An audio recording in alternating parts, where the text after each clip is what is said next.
আজকের লেখা ঘুম ভাঙার অপেক্ষায়। চলো হারিয়ে যাই সেই সবুজ বনানীতে, যেখানে শুধুই সবুজের গন্ধ পাব। হারিয়ে যাই সেই পেজা পেজা তুলোর মতো সাদা মেঘের ফাঁকে, যেখানে শুধুই শান্তির হাতছানি আছে। চলো হারিয়ে যাই ওই ছোট্ট দেবশিশুর নির্মল পবিত্র হাসির মাঝে, যেখানে বিশ্বাস আর সারল্য আছে। চলো হারিয়ে যাই সমুদ্রের গভীরে, যেখানে মুক্তোর স্বচ্ছতা আছে। হারিয়ে যাই চলো ভোরের পাখির ডাকে, জেগে ওঠার আনন্দ আছে। হারিয়ে যাই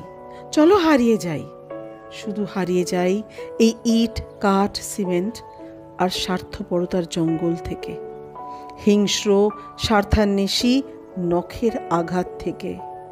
চলো হারিয়ে যাই আবার নিজেকে খুঁজে পাওয়ার আশায়, শুধু ঘুম ভাঙার অপেক্ষায়।